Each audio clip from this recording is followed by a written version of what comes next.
Shalom and welcome to Nazarene Israel. My name is Norman Willis, and this week we're going to have a presentation I never in my life thought I would ever have to give. And what we're going to do this week is we're going to talk about why we are declaring a second Pesach for the year 5786 or 2026. Now, I know 5786 and 2026 don't exactly line up.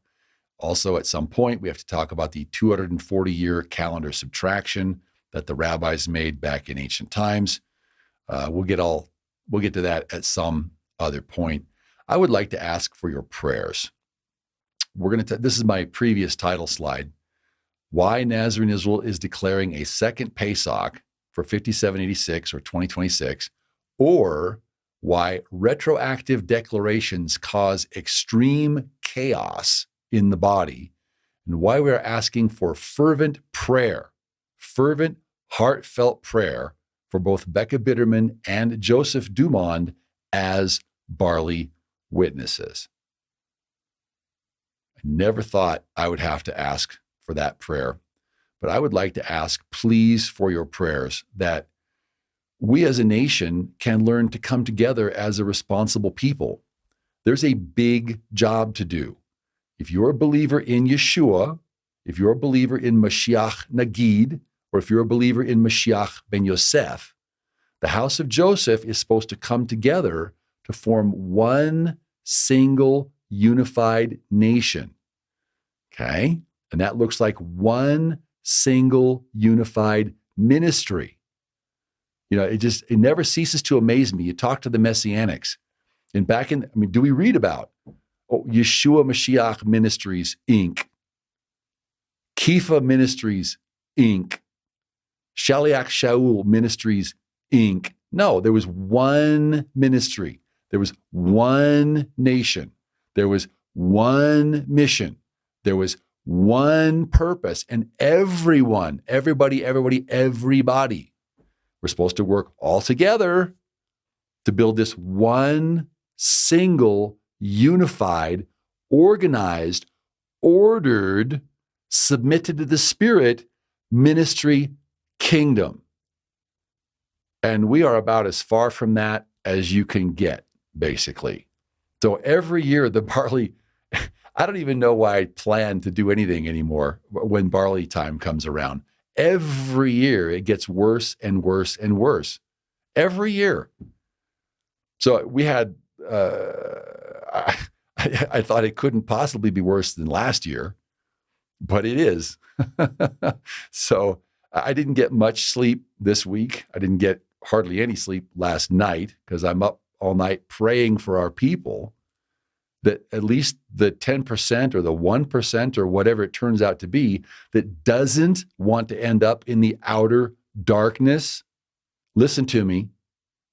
In the outer darkness, where there will be weeping and gnashing of teeth, that at least as a minimum, they would take seriously the need to build one single unified ministry kingdom.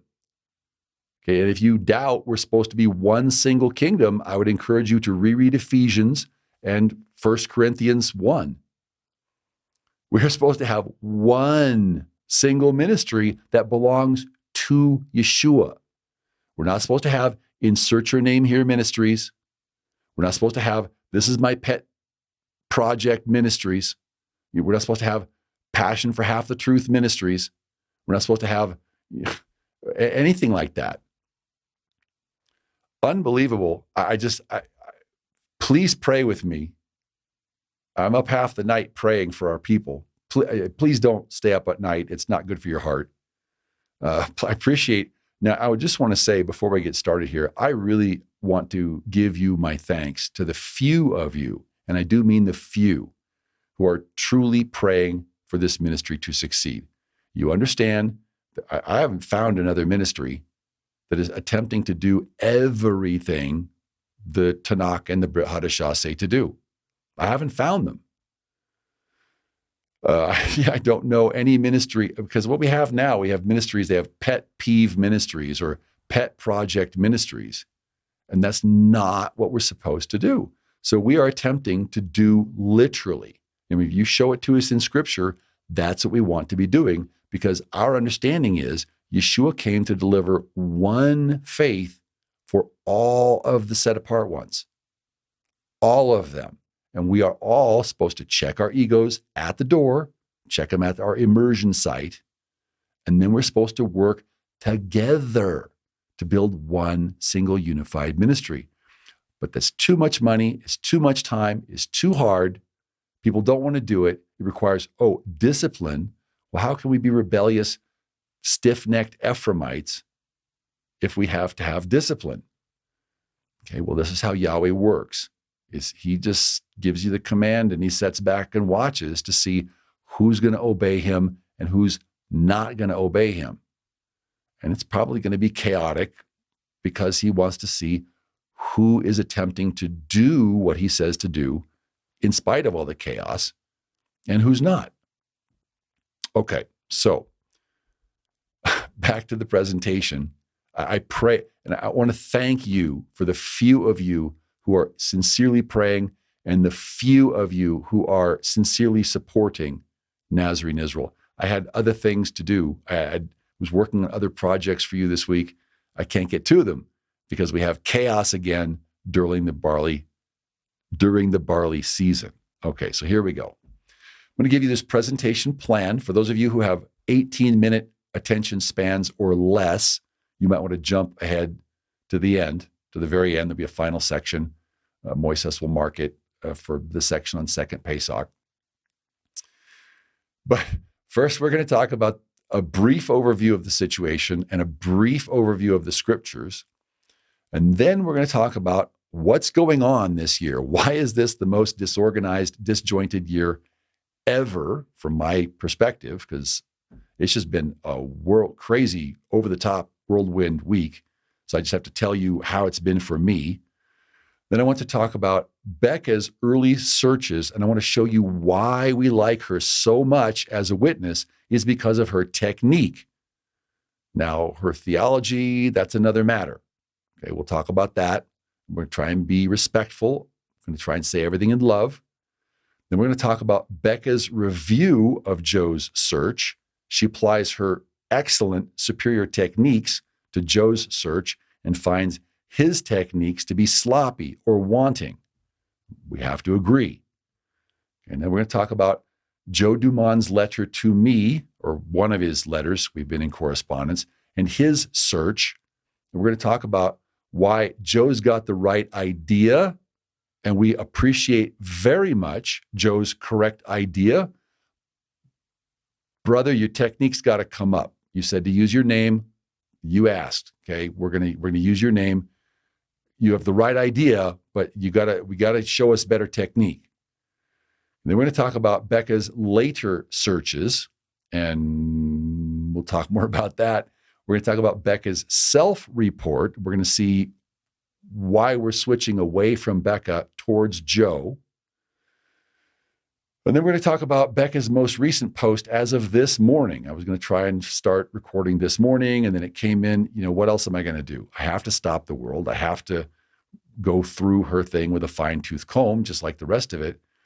And we're going to report on that. And then finally, we're going to talk about the second Pesach. Okay, so again, if you're one of the majority or the vast majority that doesn't have more than an 18-minute attention span, head straight for the end, because that's where you'll find the stuff that you want. For those of you, however, who want to know what's really going on, you want to know why it's so chaotic and what needs to change, what needs to improve in order for us to get a good judgment in the day of judgment, if that's important to anyone, we're going to go through a whole lot of stuff this week. And forgive me, pray for me. I am tired. I didn't get much sleep this week. I usually have some kind of sleep problem, trying to pray for our people. This week, wow. Just wow. Okay, so I had to pray a lot about how to approach this thing. And what I was hearing is we need to start first. We're going to break this into at least two main parts, and probably we're going to have some question and answer sessions. I was going to do some different questions and answers this week. There isn't time. Okay, so here's the big issue as I understand it. So people are calling me Professor Norman or whatever. Okay, so here we go. We're going to take an analysis. All righty, so you got two main barley camps in Israel. There's two main groups. You have people doing the rabbinical calendar. You have people doing the lunar Sabbath calendar. You have people equinox calendars, of which let's just stay on track. So you have the true first fruits calendar, or whatever it is we're going to call it, the true first fruits. And the reason we go for the true first fruits is because this is symbolic of Yeshua. Now, this point of view is presently held by Nazarene Israel. We have lots of studies out on it. I encourage you to digest them all. His people are destroyed for lack of knowledge. Don't let that be you. Okay, now it's also held, at least a variant, by Joseph Dumond of Sighted Moon Ministries. Now, Becca used to hold to the true first fruits camp, and we'll show that later in the presentation. We think Becca might be changing. Okay, changing to what? Yeah, you have another camp of barley searchers that, for want of a better term, we'll call the harvest sheaf camp or the mid-fruits camp. Now, at its root, this is a Talmudic model. And there's many, many, many, many, many things wrong with this. We've blown holes in this. Again, check our studies. We're going to have to do more studies because people just are not, they're not listening. They're not getting it. We're not getting through to them. So we're going to do, when Devorah and her crew get going, we're going to delve into this. But right now we need to deal with the true first fruits camp because there's problems between Becca and between Joe and a lot of issues. I want to say this in love if I can. Okay, so the problem with the second camp, the harvest sheaf camp, one of the big problems, I'll guarantee you they've never stepped through their calendar. They've never actually done this. And we're going to try and prove that this year because one of the main problems is it requires that you harvest in your fields at home and that you're up in Jerusalem celebrating the feast at the same time. Okay, now you could do that in Joshua 5. We'll talk about that in the next set of presentations, but you can't do it once Israel's dispersed in the land. You can do it when the nation's all together, but you can't do it when everyone's got their own inheritances. Another huge problem is it requires breaking Deuteronomy or Devarim 16 and verse 9. We have a whole presentation on that. I encourage you to check it out because his people are destroyed for lack of knowledge. Now, we're going to talk a lot more about this. They're into the equinox or the equilux, which is related to the equinox. We'll talk about that. Now, this camp is presently held by the Rabbinites. The Rabbinites it manifests different, but they use a harvest sheaf. Also, the Karaites, most notably Devorah Gordon. Then you have Brian Convery, who is Messianic. And I'm not sure about Yoel Halevi. I've never really followed his work. I'll have to follow his work this year, but he usually goes out at the same time with Devorah and Brian. And I'm really not sure where Becca stands at this point because, like I said, she's changing. Okay, now another thing before we begin, you've got another big issue beside from those two barley camps. And again, let me back up here. Okay, so we're going to talk about the true first fruits camp this week. Okay, the true first fruits. And then we're going to talk about the harvest sheaf camp in a different video. Okay, so we'll come back to them. We'll talk about them a little bit in this video, but we're going to focus this week. We're going to focus on the true first fruits camp. Another video will focus about the harvest sheaf camp. Okay, I can't even hardly talk today. I'm so tired. All right, the next thing you need to know, if you want to understand what's going on, there's a controversy between wild and domestic barley. We're going to see this crop up again and again and again. Okay, so now, and this is one of those things, there's good stuff to recommend on both sides of the argument. No matter which side of the aisle you're on, so to speak, or which end of the field you're on, there's good things to say about your argument. Okay, now the domestic argument, for one thing, Devorah Gordon prefers to use domestic barley because she makes a good point. when Israel left Egypt, we're told that the Egyptians were destroyed. So because Yahweh hit Egypt with the plagues, and the plague of hail broke all the barley. So the barley and the flax were struck, and the wheat and the spelt were not struck because they're later crops. They were still green as opposed to being brittle. Now, we'll talk about Brian some other time. I've noticed that Brian has expressed a preference for domesticated fields. Again, I don't know about Yoel. I'll have to investigate Yoel. If someone knows, please leave us a comment in a loving, respectful way. Now, you're going to see Becca prefers wild barley, and not just because it's first, but because Becca has this thing. It shows her what the land is doing. You're going to see lots of her own testimony. You'll see her say this with her own words. So I want to quote her accurately. If I say anything that's not accurate, I invite Becca to communicate with us. She presently has us under information blackout. She says not to contact her, not to write, not to text, not to anything. Okay, then you have also a combination camp to which we in Nazarene Israel belong. Basically, what we believe is that you take whatever Yahweh sends you the first, whether it's domesticated or wild. Now, there's some certain parameters on that, and we're going to explain those at some other point in time, but not right now. We have a ton of material to cover. So I'm just going to try and give people who are new a good overview of what's going on. Okay. So now here's another issue that you have is that the barley ripens over a 2 or 3 month span in the land of Israel. This is just sort of a visual depiction. The green, what you might call a bell curve, is the barley harvest time. Right? So you might say there's sort of a peak harvest time. I don't know how it really works out, but you'd have to. I'm just trying to get across the idea. This chart is not to scale. But so you have the months going by, moon by moon by moon by moon. And then you have in the early part of the year, you have where the first of the barley starts to come ripe.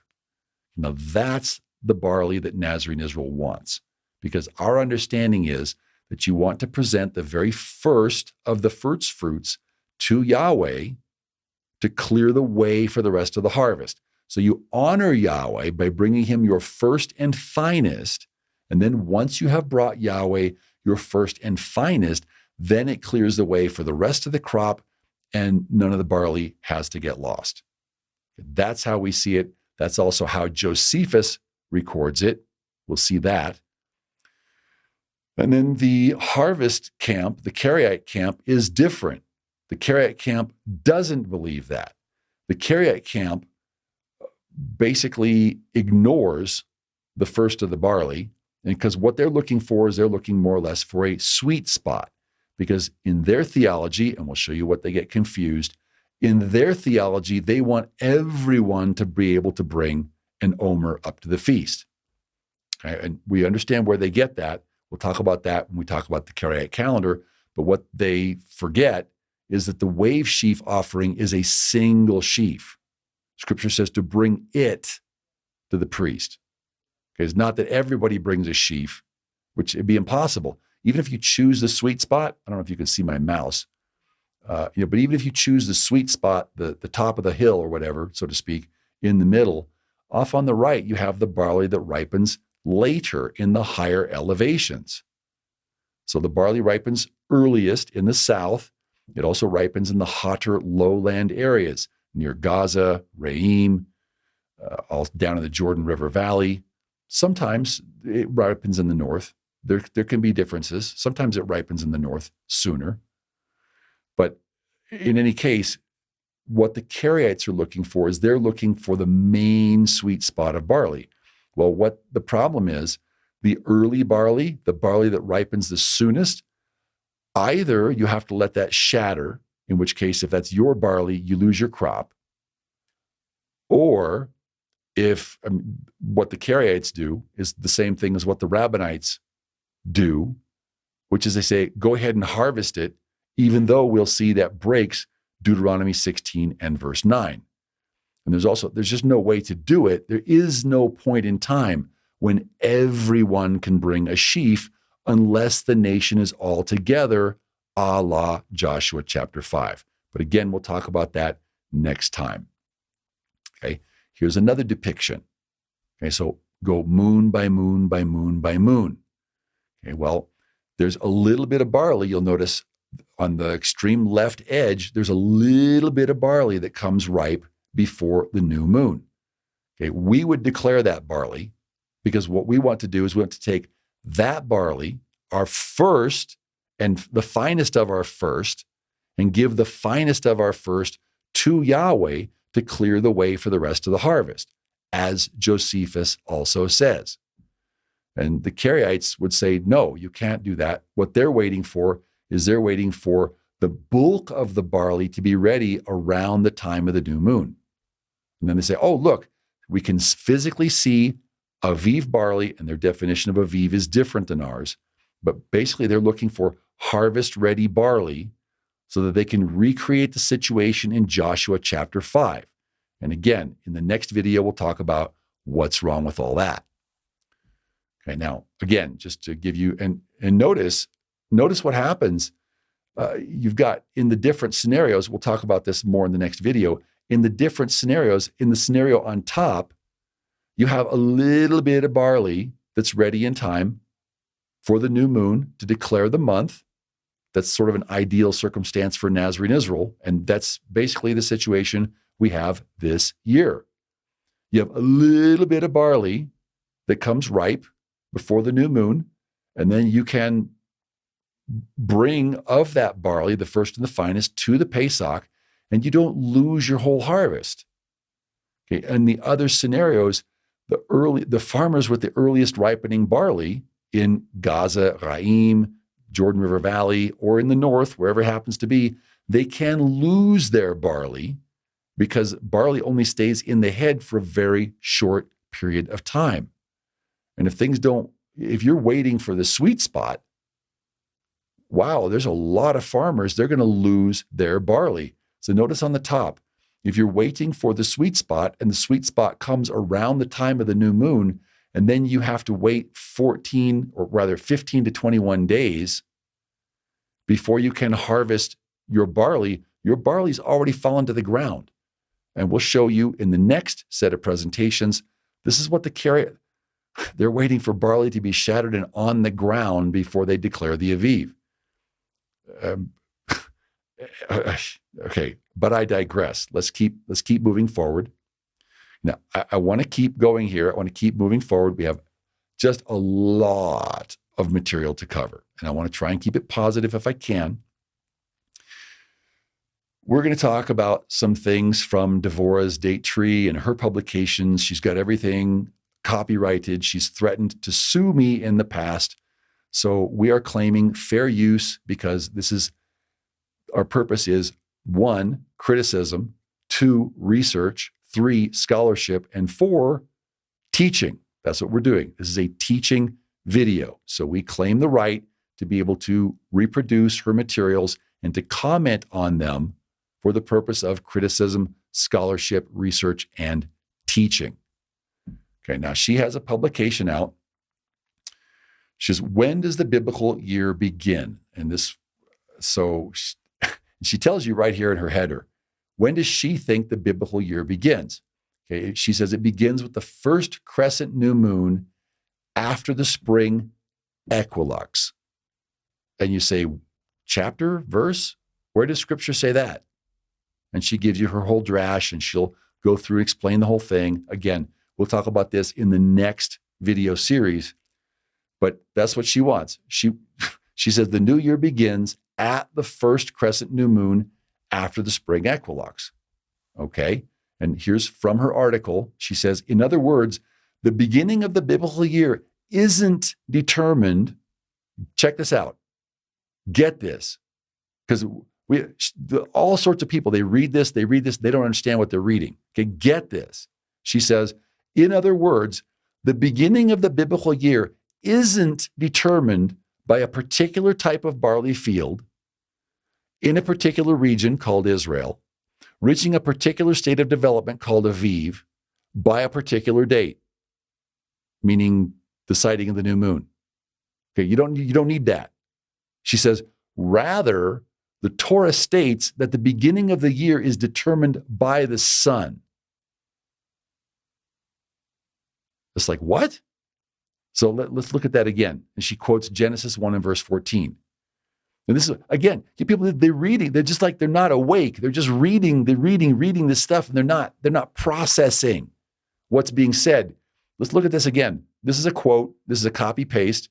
She says, in other words, the beginning of the biblical year isn't determined by a particular type of barley field, wild or domestic, 2-row, 4-row, 6-row, in a particular region called Israel, reaching a particular state of development called Aviv by a particular date. Rosh HaShanah. No, none of that's important. She says, rather, the Torah states that the beginning of the year is determined by the sun. And we'll talk about this in the next video. We're just trying to give you an overview. This is the other camp right now. My question to Devorah, if you're watching this, is, so why do you need to collect money to go on an Aviv barley search? Why don't you just look at your astronomical calendar and see when the equinox is going to be for the land of Israel, wait for the next new moon, and then just declare the Aviv? We'll talk more about that later, but hold on to that one. This is from Brian Convery. He is the most popular messianic barley searcher. We talk about this if you want more details. This is where is the equinox commanded? That'd be a video to look up if you want more information. And this is what he calls a typical March calendar. And so we'll talk about this more at some other time. But again, where is the equinox commanded? And he says that you can't have a new year prior to the 5th of March. Doesn't matter what the barley does. You can't have a new year prior to the 5th of March. And then he has a particular pattern, which is basically, he might disagree with this, he might not like this, but he basically is following a Talmudic pattern. And this is what we see Becca Bitterman. The reason I bring this up is because this is what we also see Becca Bitterman trending towards.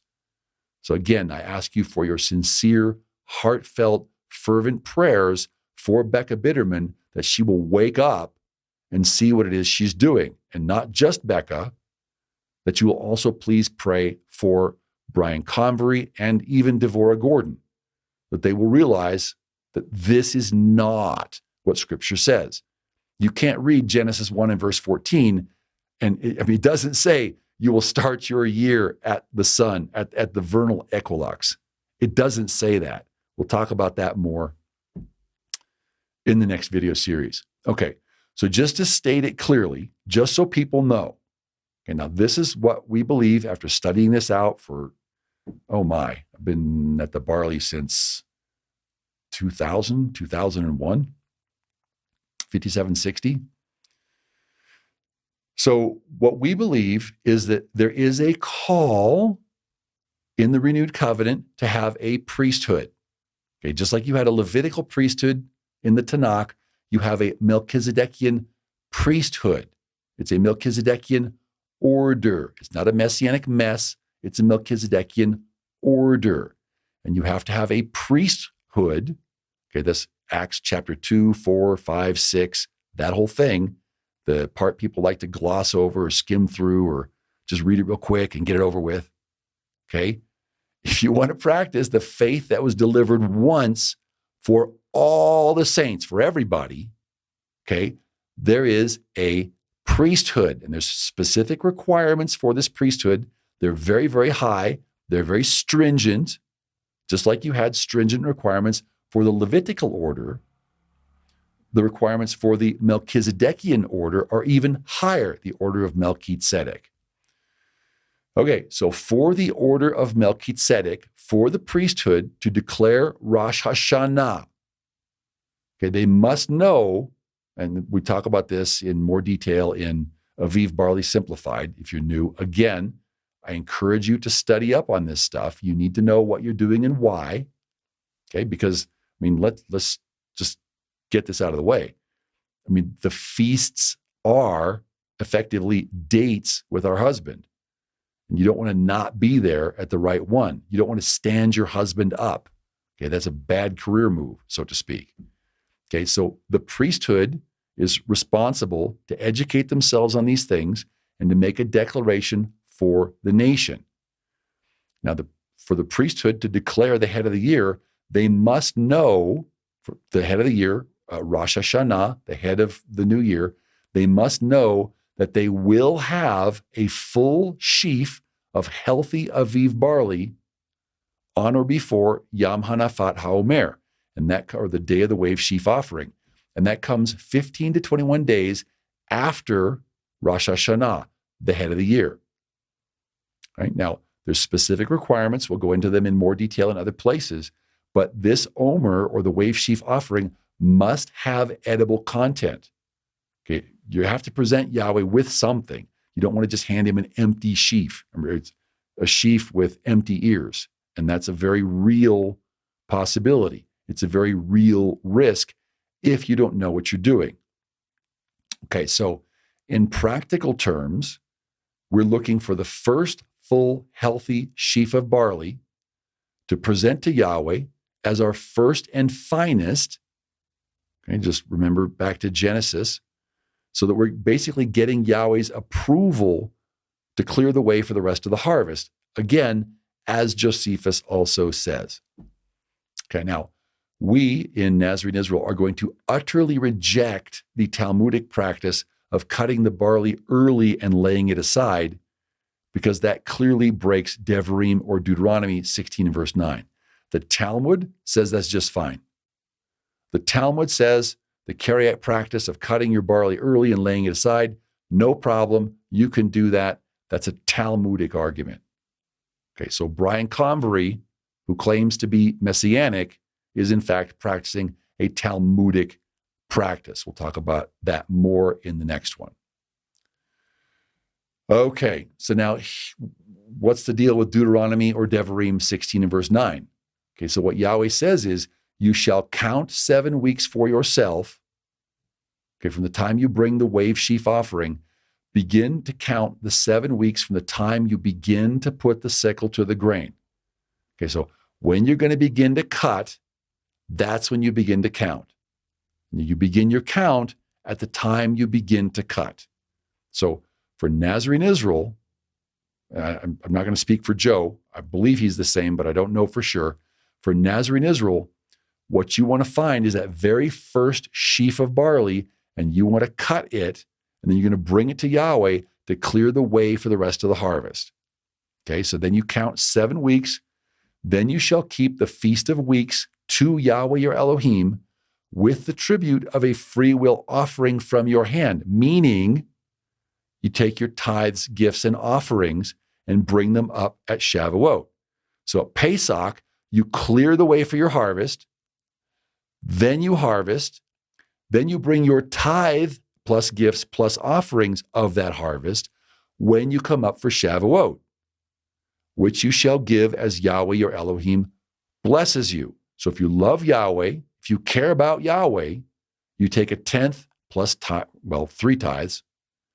You take the 3 tithes plus gifts plus offerings and bring them up with you to Shavuot. We'll talk about that more. We talk about that in other places. Okay, so fair use. Now this is Devorah's Date Tree. This is her second barley inspection from the 1st and 2nd of March, 2021. And she talks about the Talmudic argument. And she says, also, it has always been understood, because I'm saying, listen, you guys are having to cut your barley before wave sheaf day. You're starting to cut before you begin your count. You're starting your count before you begin to cut. So you're cutting, or excuse me, I'm not sure. I'm so tired. What I meant to say was, you're cutting before you start your Omer count. And they say, well, just lay it aside.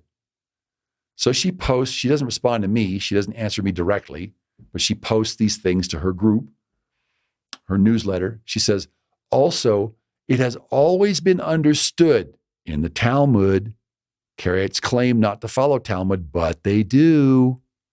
Check it out. She says, it has always been understood in the Talmud that there was no prohibition against the farmers harvesting when needed. Excuse me, what do you think Deuteronomy 16 and verse 9 says? Deuteronomy 16 and verse 9 is exactly a prohibition against cutting before you begin your count. So we talk about that in, I forget, is it Harvestable Fields study, or is it the Josephus, the Talmud, and the Omer? I think it's Josephus, the Talmud, and the Omer. That's another study. Again, I highly encourage it. So she said, this is her interpretation. This is like her interpretation of Genesis 1 and verse 4. She says, they only needed to wait until Yom Hanafat HaOmer, or the day of the wave sheaf offering, before eating of the produce. So this is the Kariite, this is the harvest sheaf version, is, if it's early barley, you're trying to recreate Joshua 5, whether the conditions fit or not. Everyone was together in Joshua 5. Now we're all dispersed. You didn't have to go anywhere in Joshua 5. Now you have to go somewhere. But we're trying to recreate the conditions of Joshua 5. So to make that work for the entire nation, let's see, what can we do here? Yeah, that's okay. You can cut if you need to before the day of the wave sheaf offering, because anyway, we'll talk more about that. I've explained it again and again and again and again. We're going to try it again because apparently we're not getting through yet. Okay. But she says there's no prohibition whatsoever. You can cut whenever you want or whenever you need to. Okay. Well, Devorah, we love you, sister. If you're listening, okay, if you're tuning in, if someone's alerting you to this, we love you. We care about you. I pray for you. I ask everyone else, please, to pray for you. What do you think Deuteronomy 16 and verse 9 says? It says, begin to count the 7 weeks from the time you begin to put the sickle to the grain. Okay, we're going to talk about this more in the next presentation. If that's not a prohibition against cutting early, I don't know what is. But they just say, oh, well, just ignore it. The Talmud says it's okay. Just like the Talmud says ignoring the rest of the Torah is okay, because the rabbis make themselves the authority instead of Yahweh Elohim being the authority. Okay, well, what did Josephus think? Josephus was, I never get the word right, contemporaries. He was a contemporary of Yeshua. He lived about the same time as Yeshua, maybe a little later. Okay, so Josephus, in his book, Antiquities of the Jews, book 3, chapter 10, verse 5, he says, and they offer the first fruits of their barley. And this is how they do it.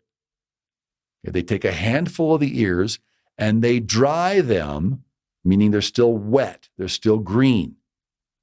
The Kariite definition of Aviv is very, very dry. Okay, Josephus says in the first century, they're still green. Okay, so what do they do then? Then they beat them small. Okay, they pulverize them, they grind them, whatever they do, and they purge the barley from the bran. Okay, you're separating the wheat, or the barley in this case, from the chaff. Okay, then they bring a tithe. They bring 1/10 deal to the altar to Elohim.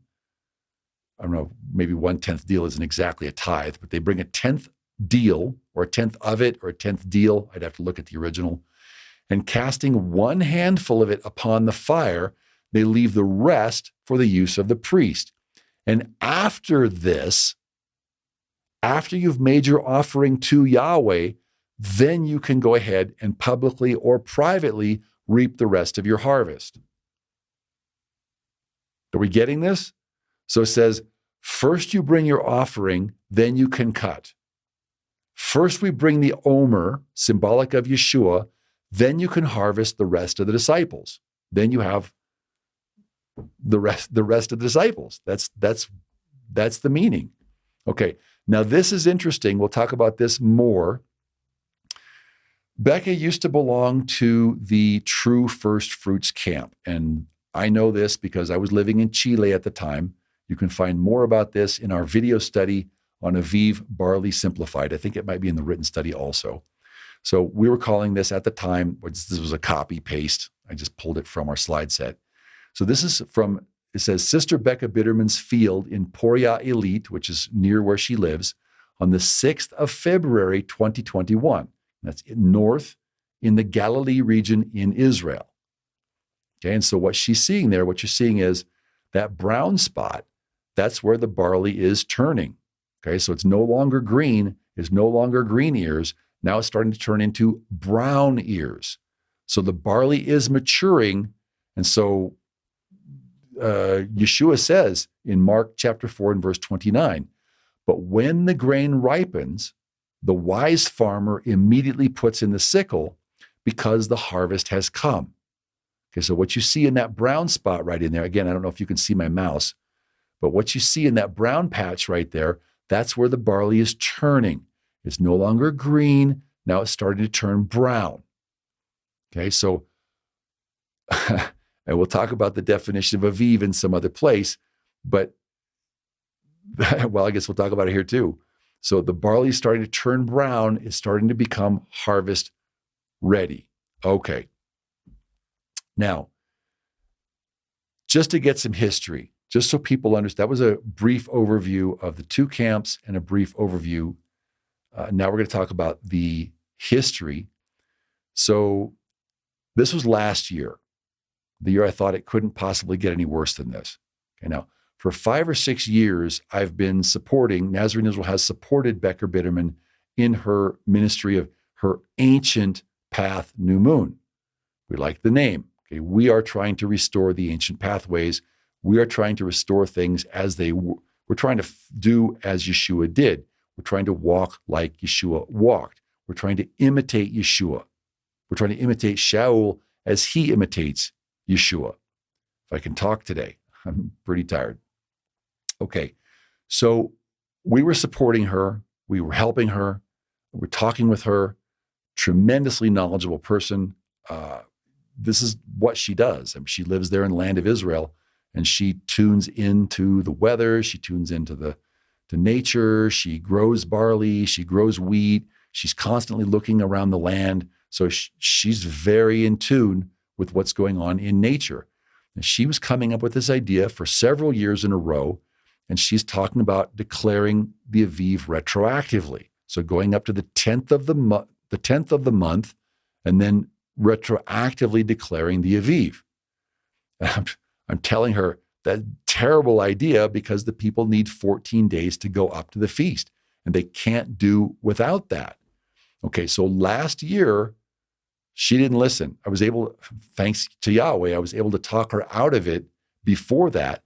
But last year, 2025, 5785, she decided that my advice was not scriptural, and she blocked us. She cut us completely off.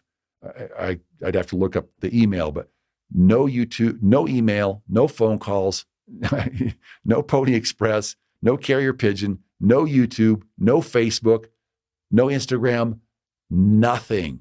Don't talk to me. Leave me alone. If you contact me, she didn't say I'm calling the police, but I'll consider it an invasion of my privacy or something. She basically just cut us completely off. She blocked us. So we couldn't access her Facebook page. We couldn't gain access to her information.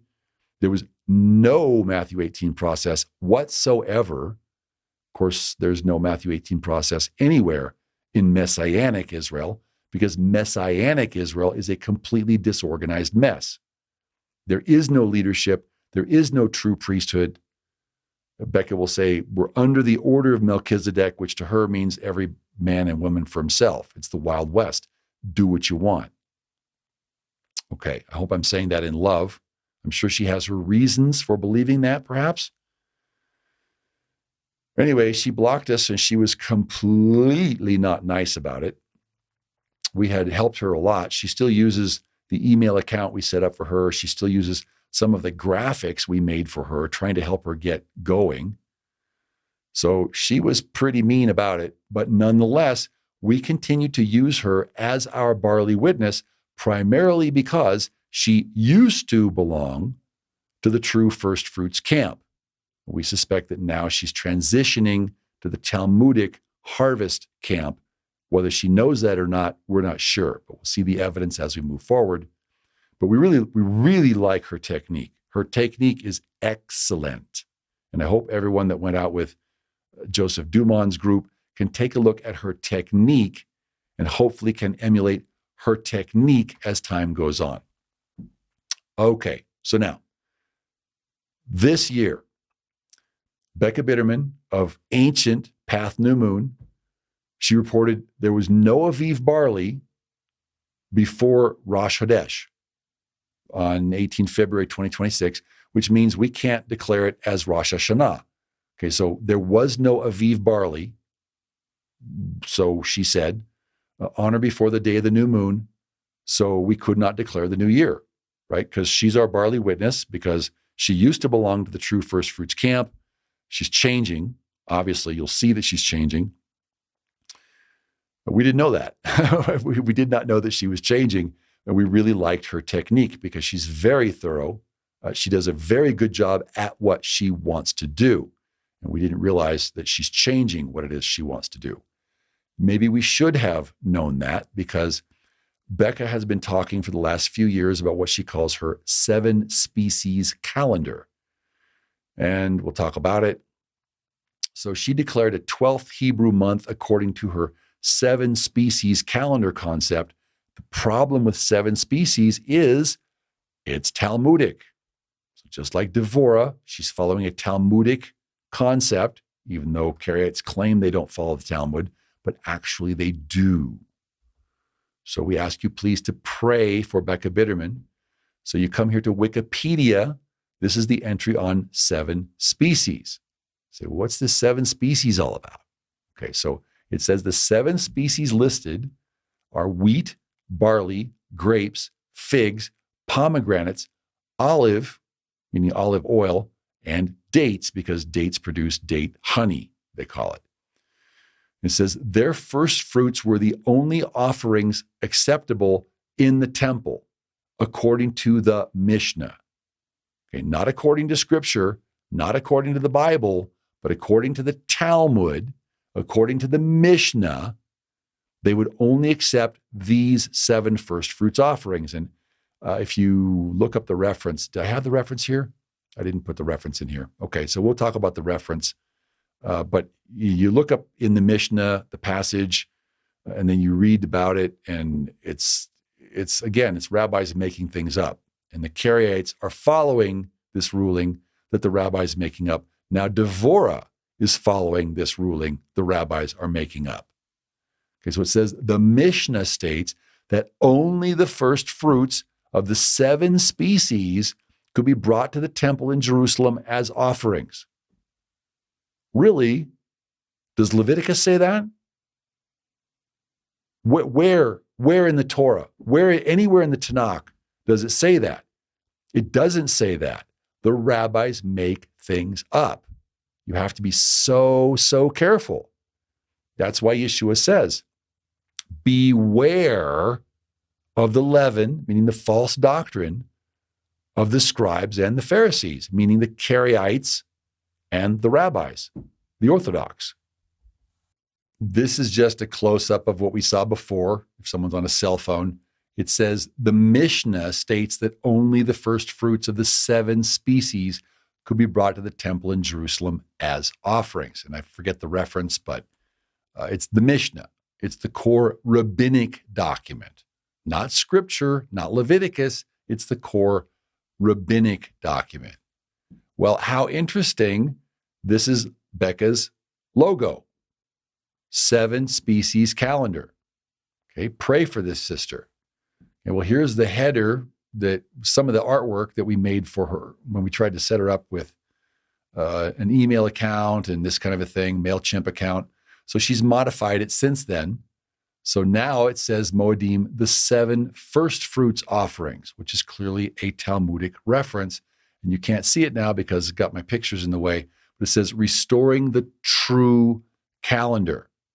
Okay, which calendar? The Talmudic calendar. I pray for this sister. Okay, so come back to the timeline. Okay, 5786, this year. So Becca didn't see what she considered to be Aviv barley by the time of the new moon sighting on 18 February. Okay, why? Because she's now shifting. She's no longer going by the very first of the first fruits, like if I can talk, I'm so tired. She's no longer going by the first of the first fruits as she did in 2021. Now she's got a different what would you call it? A different theology, a different ideology, a different schema. So now she's trying to align herself with what the earth is doing. Okay, we'll see those are her words. Okay, so she didn't find what she was looking for by the time of Rosh Hashanah. So she declared a 12th month. So we declared a 12th month. So there you go. Now, our contention is that you need all 14 days. You have to declare Rosh Hashanah at the same time you declare Rosh Hashanah. You have to give the people 14 days to come up for the feast. And here's why. So this is just Google Maps. So here you're coming from Eilat in the south of Israel, coming up to Jerusalem. Okay, well, you can check this out for yourself. So type in Eilat and then walk up to the Temple Mount in Jerusalem. It's going to take you 72 hours or 69 hours, it says, because it's 300 and something kilometers. Now, a military-aged male or somebody like Sayeret Matkal or Rangers or Delta Force or someone, sure, you can do it in less time. But if you're talking just people, right, it's going to take anywhere. I mean, it just depends. How long is it going to take you to walk that? How long is it going to take you to go from there? It's going to take your average person at least several days. It could take up to a week or even longer if you're dealing with someone elderly, if you're dealing with someone pregnant, if you've got small children, if you're bringing animals such as a Pesach offering with you. Okay, you can't drive young lambs, you'll kill them. So it can take a long time. And then once again, also for Dan in the north, it can take up to a week or more to come up for the feast. Well, if you get your notice, now Becca is going to declare on the 10th of the month, because that means you've got like 3 days remaining to get up to Jerusalem and get situated. And if you're going to buy a lamb there, that's one thing. If you're not going to buy a lamb, you're going to bring a lamb, you better run. Okay, that's why we believe that you need to declare the new year on the 1st and not retroactively declare it on the 10th. Okay, so now here's some lamb dilemma scenarios. Let's say you're going to choose your lamb on the 10th, and then you leave home and start walking up to Jerusalem. Okay, you got 3 days max to do that. You're leaving from someplace close, like Beit Lechem, no problem. You're leaving from the Mount of Olives, no problem. Even Gaza, maybe you might make it unless your lamb is very tender. But if you're arriving from anywhere farther than that, you might not even get there in time for the Pesach. Again, you can drive your lamb hard. It could die. You could kill it. Yahweh forbid. So if you've only got 3 days to get there, you had better run. Well, okay, so, or you could carry your lamb, but you better be pretty strong to carry that lamb the whole way. And, I don't know, do they think about this thing? Do they, Becca calls it, she says, in search of his ancient path. We'll see later that that's not her philosophy, at least not anymore. So does she think about these kinds of things? Like what it would take to actually do this in ancient times for your average Israelite? Well, now let's not even go with the present borders of Israel. Let's consider historically in Israel. So Melachim Aleph, or 1 Kings, chapter 4 and verse 21, tells us that back in the days of King Solomon, the reign stretched all the way from the land went all the way from the border of Egypt all the way up to the great river, the river Euphrates. Okay, well, you check that out. That's a long way. That's a really, really, really long way. Okay, so you're going to declare the new year on the 10th. How are you going to get there in time? Okay, this is Google Maps. It's 157 walking hours. It's 683 kilometers. That's 424 miles. I looked it up in Google, and it said it would take a military-aged male 15 to 20 days to make this journey. Okay. How long if he's elderly? How long if you're bringing a pregnant wife? How long if you have children that have to be carried? How long, if you're bringing livestock up to the feast? How long is it going to take you? You need this advance notice. To us, this is a biblical reason. Okay, Becca cut us off because she said, you don't have a biblical reason. There's no reason that you need to know on the 1st. You only need to know by the 10th because it's convenient for her, because she can jump in her car. She can drive to Jerusalem in a matter of hours. Okay, moving forward. So, that lamb better have some kind of help if he's going to make it alive. So, that's a long, long way, 424 miles to come from the great river Euphrates to come up to Jerusalem. We're going to use a Star Trek transporter. What are we going to do back in ancient times if we're searching for his ancient pathways? How are you going to do that? Just think about it. You need 14 days. How's it going to go? The farmer's going to notify the priesthood, hey, you know what? This barley over here, this barley is ready to go. I want to cut this so I don't lose it. I don't want it to shatter and fall to the ground. Okay, I need to harvest my barley, and I can't cut until you begin the Omer count. So you're going to send a message. The priesthood's going to come inspect. The priesthood's going to go, yeah, it looks, or maybe you cut some, you can't cut it. He has to come inspect. So the priesthood comes and makes a declaration or determination. They go back to the Temple Mount. Then they make their declaration. And that declaration is then disseminated throughout the land. And as we saw in other places, they would build signal fires to do that. So you're talking at least that night. So let's say the earliest barley is found in Gaza. It's going to take them some time to get back up to the Temple Mount. Then they're going to light the signal fires. Signal fires will go forth, but still the signal fire goes forth, and now it takes time to disseminate that information. So now the people learn about it maybe the next day, maybe the day after, maybe even the day after that, because it takes time in ancient times. They didn't have text messages. You couldn't sign up for Twitter. So now it takes the people time to get ready, pack their bags, and come up, make preparations. If the whole family can come, great. If the whole family can't come because someone's sick or someone can't make it, it takes time. So now it takes the people between 2 and 7 days to come up with the present borders of the land of Israel. Much more if you're talking in the days of King Solomon. Oh, and let's not forget, you have to bring or take a lamb on the 10th. How are you going to do all that if you don't have advance notice? How are you going to do that? Okay, so you can choose your lamb on the 10th and you can start heading up for Jerusalem. But if you're more than 3 days away, you're not going to make it on time. Once again, Becca says these concerns are not biblical. And we'll see later that she just chose the 10th as a random date because of the lamb. She says she doesn't have a valid scriptural reason for it, but that qualifies as a valid reason in her mind for cutting us off and blocking us completely because we disagree with her.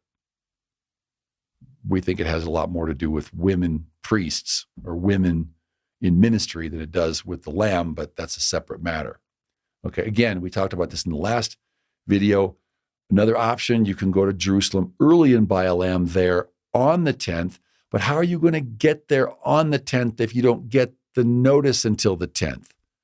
Actually, you wouldn't get the notice until the 11th. Do you see the problem?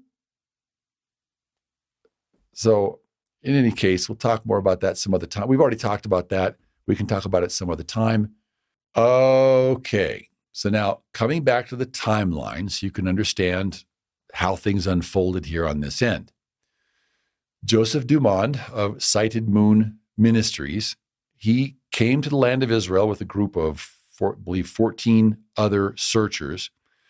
They arrived in the land of Israel, I believe, 5 days after Rosh HaShanah. So it's the 5th day of, at that point in time, the 12th month. It's the 18th of February. but he was declaring his intent to retroactively declare the month of Aviv.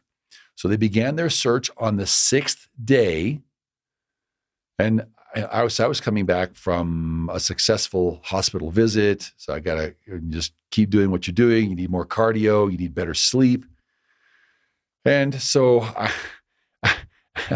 I'm talking with Joe. I'm dialoguing with Joe. I'm pleading with him, Joe, please don't retroactively declare.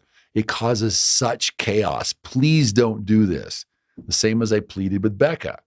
Okay, well, Joe is like, no, I'm going to retroactively declare the month of the Aviv, just like Becca. Becca got in her mind last year, she's going to retroactively declare, but she didn't find Barley in time. Well, Joe's like, I've seen green ears. I'm coming. I'm going to declare Barley. Here I go. And so there's Joe. Got to love him. So he arrives in country 5 days after the new month starts, after the Hodesh. He starts his search 6 days after the Hodesh. And again, he's looking for green barley. Okay, so I'm coming back, and it takes time. A couple of days, and then you get situated, and I'm trying to catch up, trying to do all these things. The first thing that pops up in my feed was Becca's review of Joe's report. So I clicked on it because we know Becca's technique. We know Becca's very thorough. But again, we didn't realize Becca's changing her standards. She's changing her theology. Should have maybe realized it because of 7 species, but it didn't register yet. So in that video, I'm not sure if we show, no, we won't get to that one, but in that video, so Becca's review of Joe's report, Becca showed several errors in Joe's reporting. Okay, technical errors. He uses wrong terminology. His approach is generally sloppy, shall we say. He's got a sloppy analysis. He's got a sloppy presentation. He doesn't identify the location very well. He doesn't tell you how far he is from the road because he doesn't consider such things to be important. He's just like, show me the green barley and shut up. That's his words. So since we didn't have any time, it's catching up. I mean, things ordinarily, it's just so busy here and trying to catch up after a trip and then now with the barley season. So we didn't have any time. And forgive me for saying so, Joe, but Joe's reporting, generally speaking, leaves something to be desired in terms of a professional presentation. So we agree in general, if the ears are green, that's a good thing. But he was retroactively declaring the month, which is absolutely wrong. And so we didn't have time. So we went with Becca's analysis because we figured that Becca would give us based on the green ears like she did back in 2021. And for full disclosure, in retrospect, that was an error, even in spite of all the other parameters and all the other restrictions that we had on our time. So we are down here, we're down to 5, well, not even 5. It's myself, my assistant Rivka. Moises is now on halftime. Herta is no longer on the payroll. She's doing Beit Sefer on a volunteer basis. So whatever donations come in will go to Herta. And Michael is also no longer on the payroll. And so, because we don't have money, we don't have funds. It's just amazing. The better my theology gets, the more scriptural we become, the fewer and fewer people are interested in supporting Nazarene Israel as a ministry. So if you're watching this video and you wonder if your support is needed, please let me assure you it is. So Michael no longer has time to publish a video every week. Now he's doing it in his free time and he's got to do a full-time job. So he's cutting back to one presentation every other week. So again, thank you so much for those of you who are supporting this ministry. We really, now more than ever, we really do need your help. So thank you for it. So I'm watching Becca's video report, and we'd watched another of her video reports while we were there in Texas. And so just again, for full disclosure, and may Yahweh please help me to say this all in love, but we have to speak the truth. Truth isn't always pleasant. Becca said some things that made us wonder at the time, is she still doing the same thing or what is she doing? She's changing. And we received some comments from other people saying, she's changing. She's more, some of the comments were more like she's getting into earth worship and these kinds of things. And so we wondered if she's quietly abandoning the true first fruits model in favor of her 7 species model, and what does that mean? So we can understand there might be times for intercalation. We'll have to talk about that in some other detail. But the point about intercalation is that when you get like we talked about in the last video, when you get a very early anomalous barley, see we have our green bell curve, but something that's an outlier from that. It's not part of the standard bell curve. It's not the very first fruits of the bell curve, but something that's much, much earlier than that. Like Becca had a sighting, I believe, back in November, late November. We've also had other sightings in December that were just clearly, they were too early. There was nothing else. It wasn't part of the bell curve. It was way too early. Okay, so what we're looking for the very first of the bell curve. Well, we started wondering, is that still what Becca's looking for? Because we declared a 12th month, but some of the things that she said left questions in our minds. So then on the 5th of March, which was 6 days ago at the time of this recording, so Joe left a comment on our YouTube feed about the first video that we did about intercalation. And he was encouraging us, in so many words, to reconsider his retroactive Aviv barley report. Okay, well, so even though Joe's inspection began after Rosh Chodesh, right? So he started on the 6th day of the 12th month. So here he is, he's showing up 6 days ago on the 5th of March, which is like 16 or 17 days too late. It's 16 or 17 days into the month. Okay, Pesach is already gone. I think, we received it we received it on the way, I received it on Wave Sheaf Day. So it's like, what are we supposed to do with this? And this is like another reason why a retroactive declaration is not biblical. You need time to prepare. So still, it's like, okay, so Joe is sending this video. He's urging us to listen to him. He's urging us to reconsider. And we had some questions in our heads. It's like, is Becca changing her standards? So what are we going to do here? So let's take a look at Joe's letter. Okay, and we received this 6 days ago. So he says, Shalom, Norman. We are here in the land of Israel. We arrived here on February 23rd, 2026. Okay, it's 5 days after Rosh Chodesh. Our first day of the search, so that's 5 days after we declared the 12th month.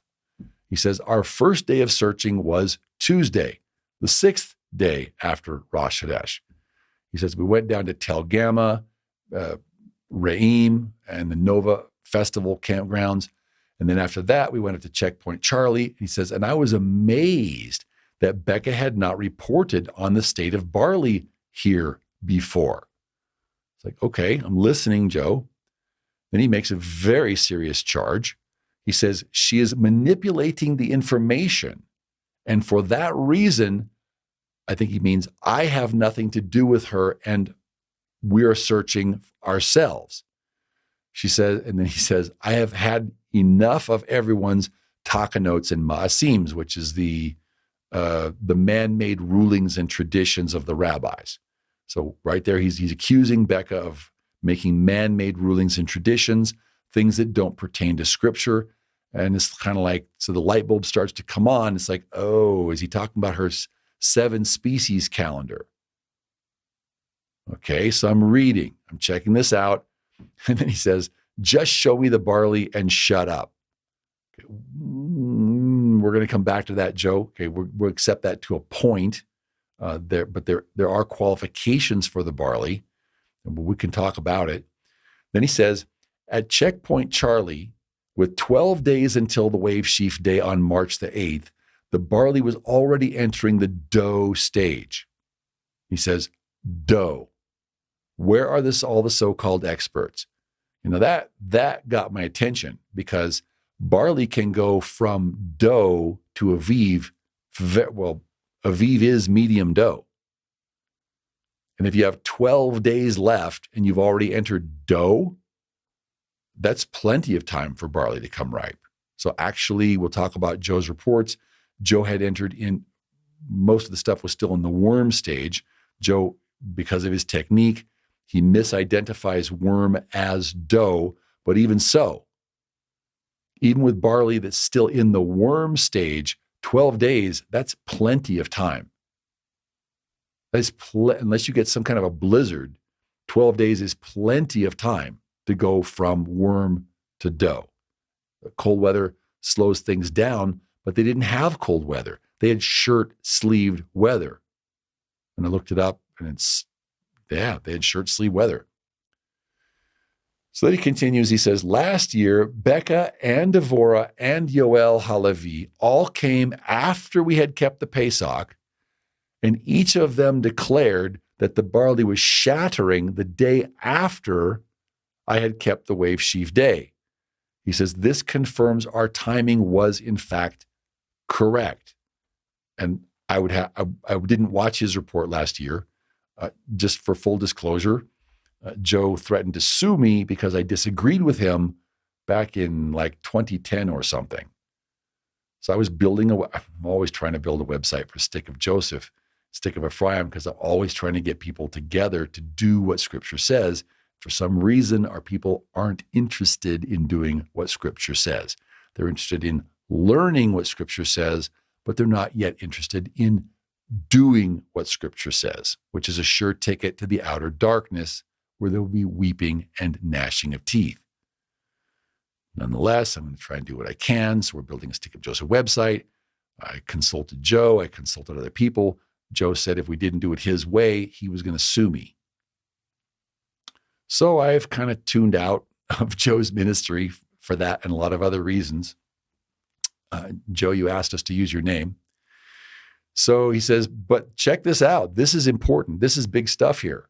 I'm like, wow, if this is true, then we need to check things out. He says, last year, Becca and Devorah and Yoel all came after we had kept the Pesach and declared each one of them that the barley was shattering the day after I had kept the wave sheaf day. Okay, now, if you're trying to wait until you have the sweet spot and you have whole fields of green barley, like they needed in Joshua 5, to recreate the Joshua 5 scenario, then yeah, you're going to take a little bit of barley. It can shatter here. That's not a big deal. And later we're going to see that Becca says, if some barley is shattering, that's not a big deal. Okay, Devorah, she declared the month of the Aviv because she had found fields of shattered barley. So in other words, the early stuff is shattered and on the ground. You lost the early part of your crop. If anyone's going to eat that, it's now worthless. You can't use it for anything, but they have what they consider the sweet spot. Okay, we'll talk about that in the next installment in this series. But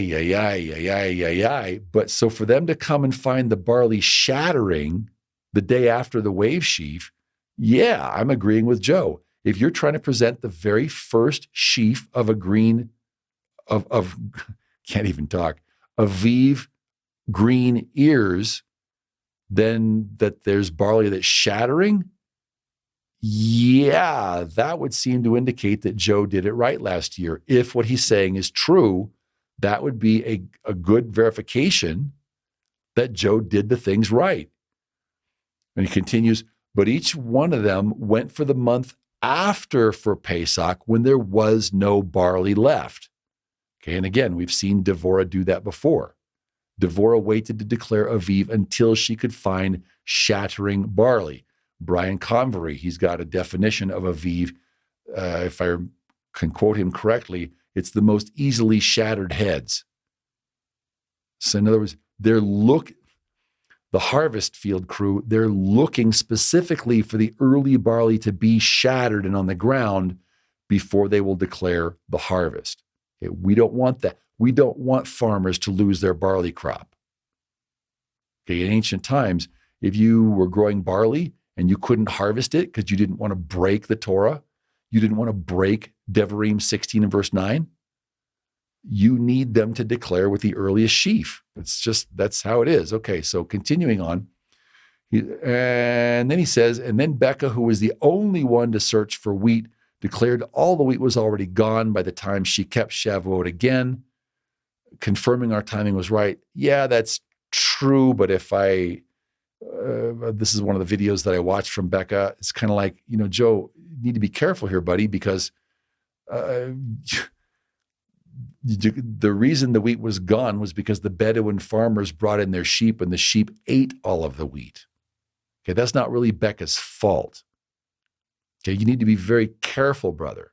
This is a very serious thing. Declaring the first of the year is a very serious thing. It needs to be taken seriously, and it needs to be done with professionalism. Okay, now this one, I got to this point. He's got my attention. He's telling me he found dough barley at Checkpoint Charlie. He's got my attention. But now he's saying, okay, Norm, I had to read this several times. He says, Norman, I think what he's trying to say is, you are questioning my policy of retroactive declaration of the Aviv. That's absolutely true. I pled with Joe not to retroactively declare the year for the same reasons I pled with Becca for several years. The people need those 14 days, 1, to disseminate the information, 2, to get ready, and then 3, to be able to travel up to Jerusalem in time to keep the feast. All that takes time. You can't just do it overnight. So he says, you are questioning my policy of retroactively declaring the Aviv. And then he accuses me. He says, you are trying to insert a takanot, which is a rabbinic ruling or tradition. So there's Torah commandments, and then you have rabbinic takanot. So tikkun is to fix up. And then, so takanot is the rabbinical rules that they believe are fixing up the world. Actually, they're messing up the Torah, is what they're doing. So he's accusing me. He says, you're trying to insert a takanot, or you're trying to make effectively a rabbinic or a man-made ruling, the same as Becca has about declaring on the 10th. I had to read that several times. So he says, that was the straw that broke us. I'm like, what are you talking about? He says, as you know, you only need barley for wave sheaf day. No, I don't know that, Joe. He says, there is no other reason to have. Okay, no, false. I disagree completely for reasons we've already covered. Okay. He says, we are not commanded to search for it. That's true, but I'm going to demur. I agree with your fact, but your reasoning, I disagree with. I disagree with your conclusion. I mean, Joe, this is even more unhinged than what Becca is suggesting. Becca is suggesting you can wait until the 10th, and then on the 10th, you should be able to take a lamb. Like, I guess everyone's subscribed to your Twitter feed so they know what you're doing or something. So they know, quick, hurry, get off work, go take a lamb quick before sundown. Okay. And then you've only got 4 days to wait to make it to the Pesach to get up for Jerusalem. Okay, what Joe is suggesting is you can retroactively declare the month of the Aviv on Yom Hanafat HaOmer, on the wave sheaf day. Okay, so if you're going to wait until wave sheaf day and then retroactively declare the month of the Aviv, 1, how is anyone going to know about it? 2, how is anyone going to take a lamb on the 10th? How is anyone going to keep the Pesach on the 14th? We're just supposed to we're supposed to take a lamb on the 10th if we don't know if that's the right month or not. And then we're supposed to celebrate Pesach on the 14th. We're supposed to travel up to Jerusalem to be there on the 14th, but we didn't find out that it was the month of the Aviv until 2 days after the Pesach. Do you hear me? Do you get it? It's like, yeah, I know Joshua prayed and Yahweh set the sun back in the sky a little bit, But what are we suggesting here? We're suggesting that you're going to find barley on the 16th. You're going to declare it, and all of a sudden that means you had to celebrate the Pesach. Like what?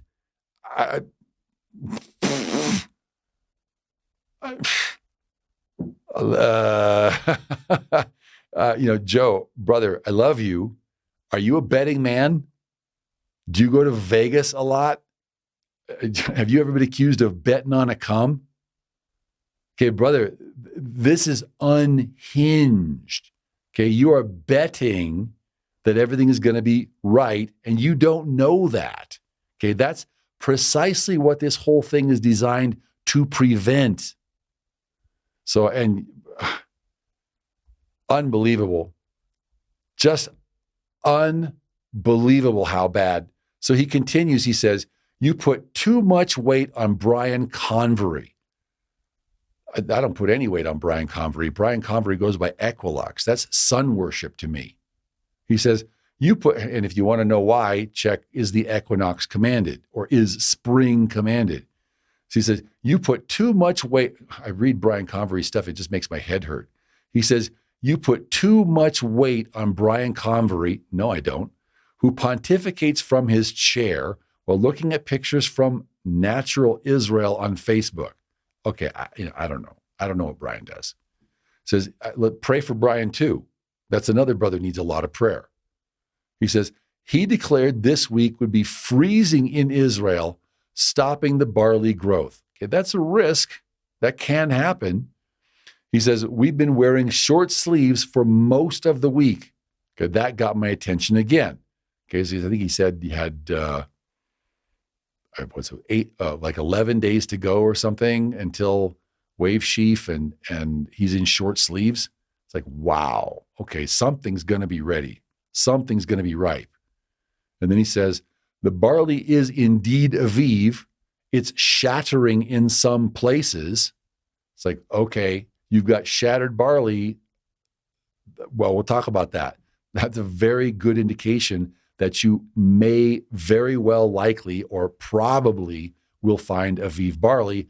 Not necessarily. You've still got to qualify the heads. You've still got to qualify what you've got. He says, we will check the others tomorrow. And then he says, if we had reliable people in Israel who reported and showed the barley instead of teaching us their takanot, I would not have to come. And I'm not going to share my comment on that. He says, but we do not have people doing that. So here I am with 14 others to determine the truth for ourselves. Okay, and then Joe taught and trained these 14 others according to his understanding. And then he says, please use my name next time to talk about me. Okay, so Joe, you asked for it. Okay, I'm doing what you asked. Okay, so you want clarity? Let's do that. He says, I have nothing to hide, and you and I do not agree on all points. That's absolutely true. He says, I have never blocked you. That's true, but you did threaten to sue me. He says, I have responded to your emails, most of them, not all of them, but most, yes. He says, but this week we have had a very full plate with the war going on. I can understand that, and trying to be safe and also doing this job. Great. Brother, I want to give you an A+ for your efforts at rounding up 14 interested individuals, training them according to your understanding, and going to the land of Israel. I also want to compliment you and congratulate you on your basic understanding that, yes, when you see green heads in the land on the first of the month, unless there's some massive Arctic snowstorm or blizzard or something, you are very likely going to have Aviv barley in the land of Israel. Okay, it's very likely. You've just got to inspect the heads correctly and pray that Yahweh doesn't send a blizzard. Basically. So, forgive me, on the one hand, you've got Becca, who has fabulous technique, but her theology is going the wrong way. Okay, here you've got a basic theology that we have green heads, the weather is warm, we're going to find something. Okay. Good job, brother. Good job, Joe Dumont's Sighted Moon Aviv Barley team. Good job. Okay, now all we need to do is refine that. Okay, there's a few caveats we need to be careful of. There's a few special things we need to track, but you've got the right general Farmer John idea. Okay, now we just have to bring at least a modicum of, how shall I say, sophistication and proper technique, because your technique is really bad, brother. Okay. All righty, let me double check here. Okay, there we go. Yep. So timeline. Just talk about this. So what I did at that point is we sat down and we just went through Joe's videos. We just took our time and we printed everything out, went through the videos. And Joe, brother, I have to tell you, I had to disqualify all but 2 of your Aviv sightings based upon what I could see. Okay? So that's your technique. I had to disqualify all but 2. There was one that looked solid and one that was like, I still don't know. We got Becca's report of this morning, and I'm thinking that may very well be disqualified, but we still have one field at Checkpoint Charlie. Now, here's the problem. I could show you all the emails, but there just isn't time. This is going to be a way long presentation anyway. So here's the problem. Okay, Joe, you have given us very limited reporting of roads or of compacted earth. When man has disturbed things, you don't give us that information. Okay, that's not an automatic disqualification, but if I can see a road right there, I know that that's not indicative of the general state of the barley. And we'll talk more about that. Joe, you may disagree with that, but we'll talk more about that. Okay. So you gave us to me, it was not high quality reporting of the condition of the head. We didn't get, sometimes you were able to tell by what you were doing, but it wasn't consistent. Your technique in general, it's not professional, it's not consistent, it's not good. Okay, your general concept is good. Farmer John is happy, okay? But Professor John or Priest John, who wants to declare this thing to all the people, he doesn't have the information what he needs. Okay, and then, brother, I wrote you to ask you around for your Mush End sighting. I asked you to comment upon the condition of the ground. We'll talk about this. We'll get to the videos. I asked you to comment about the condition of the ground, whether it had been altered or tampered, whether the stalks were bent over because you had deer in there wallowing or because humans had trampled it, or why were the stalks fallen over? And you basically told me, I think this is a paraphrase, I don't have time to do your homework for you. Okay, now, I think the basic problem here is that Joe and Becca and everyone else, they're all basically still messianic. And the problem with the messianics is they have this disjointed concept. I have a ministry, you have a ministry, everywhere a ministry. Okay, insert your name here, ministries. This is what I believe, ministries. Ooh, this is a fancy name, ministries. Like we already talked about, Yeshua didn't do that. Yeshua did not command that, and we don't read that in the pages of the Renewed Covenant. You don't see Apostle Luke Ministries. You don't see that. So the idea here is that we're all supposed to be working together to build a single ministry. And Joe's telling me, I don't have time for you. So on our side, we're trying to fulfill the priesthood function of qualifying the barley witnesses, just like the Levitical priesthood would do back in Tanakh times, or even in Renewed Covenant times. Even in the first century, they were still qualifying barley witnesses. Here we have a situation where the barley witnesses are, we don't need you. I get it. Okay, in the first century, Yeshua chose 12 guys. Everyone knew who Yeshua chose. So in Acts 15 and in Acts 21, when you go up to Jerusalem, everybody knows who Yeshua chose.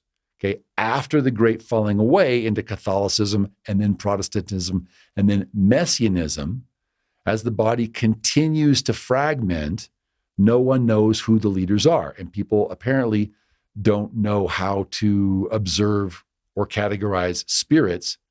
So they don't know how to match up what they're seeing with what's written in the pages of the renewed covenant. So people don't know who Yahweh has called to do what.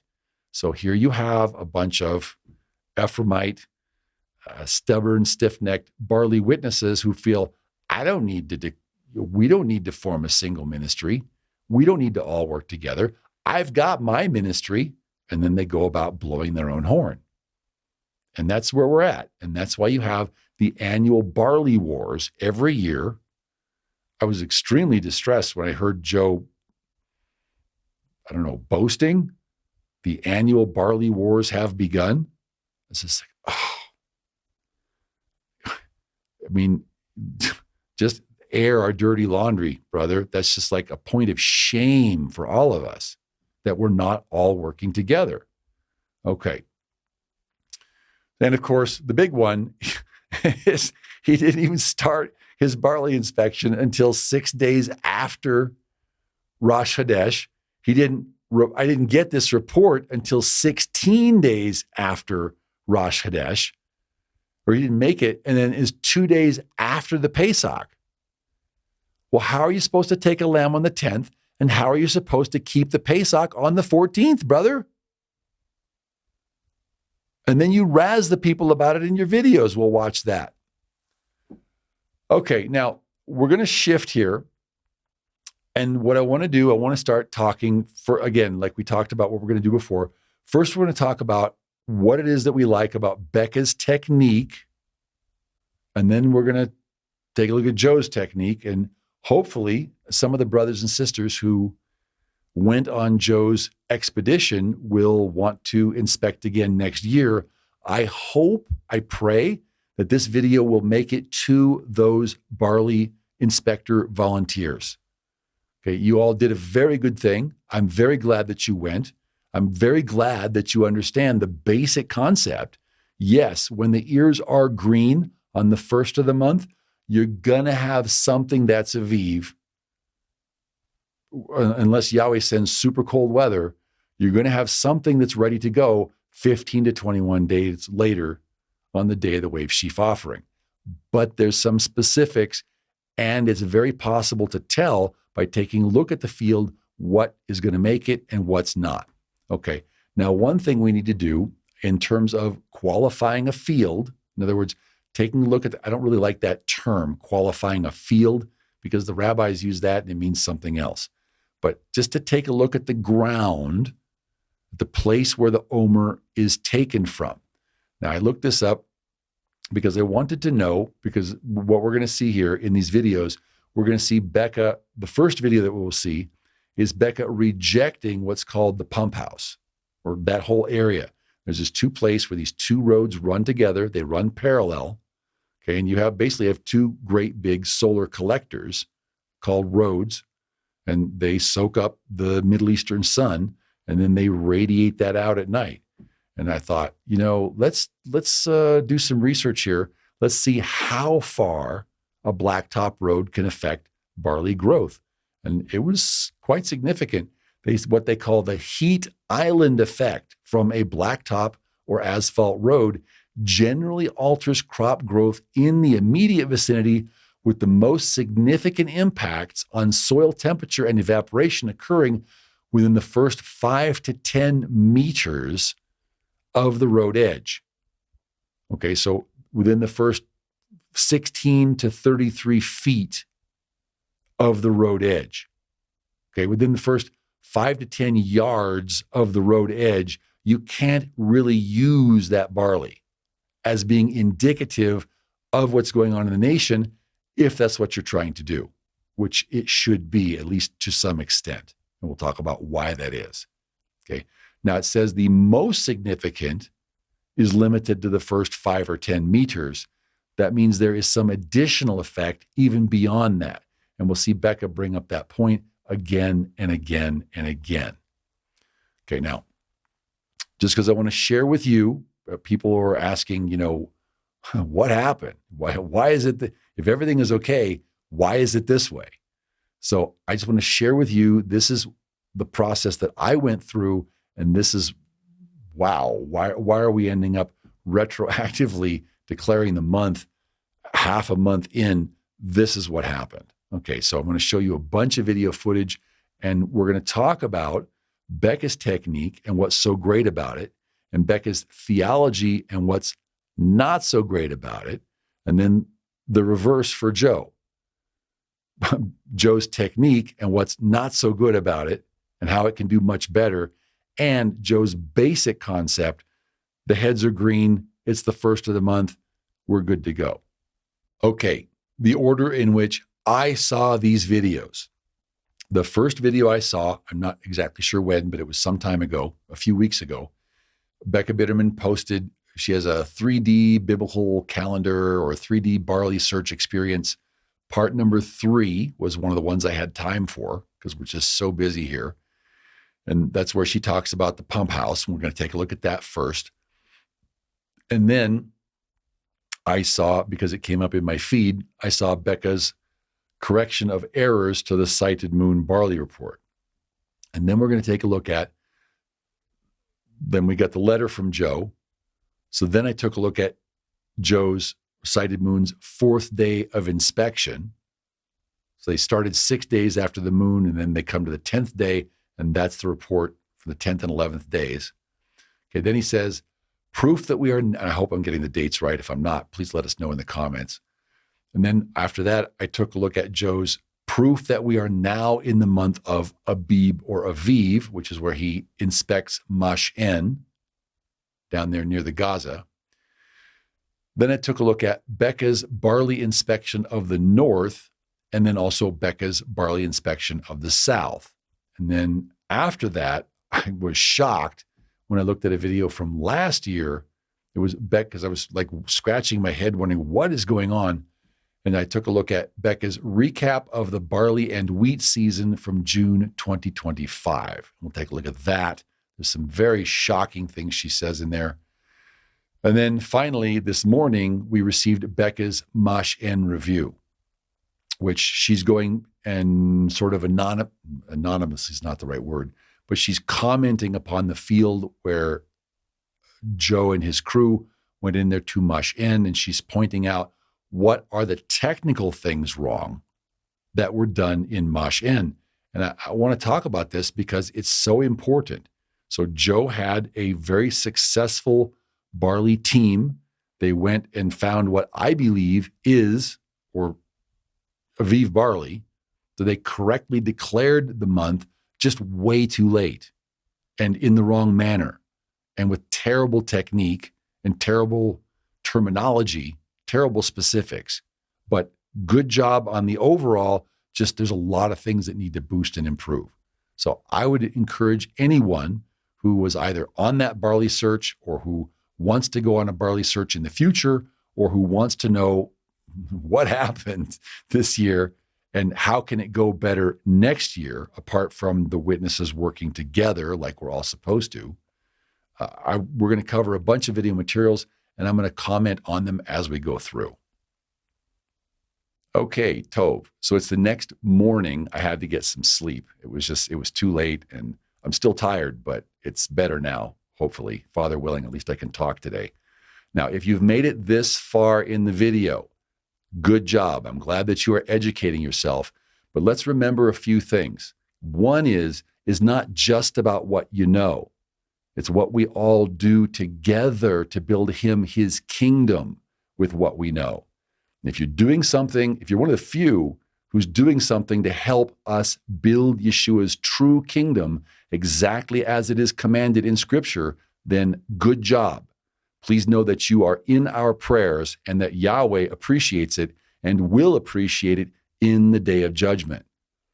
Okay? If you're one of the many, one of the vast majority who thinks it's all about just what you know, and you're trying to come and raid Yahweh's pantry and eat all his free spiritual food and get yourself fed and you feel all good and now your head puffs up because knowledge puffs up, but you don't have the love to build up Yeshua's kingdom, then bear it in mind, there's a day of judgment coming. And if you thought your wedding day is the most important day of your life, guess again, because the day of judgment is going to be the most important day of any of our lives. So there's a tremendous job to do. Nazarene Israel is the only ministry that I know of that's even attempting to do things according to Scripture. If you read it in Tanakh or the Brit Hadashah, then we all need to be doing those things and building Yeshua's true kingdom together. So if you'd like to help with that, we really need your help. Moises is back on half-time. Michael and Herta, we just had to remove them from the payroll. Anything that you send for the Spanish branch or for Beit Sefer will go to them. It will encourage them, and it will show up. 1/3 of the watchers fell, but 2/3 of the watchers still work for Yahweh, and they are recording all of your good deeds. So let's build the kingdom together according to what Yeshua said to do, according to Elohim's word. And we'll see you in part 2. Shalom.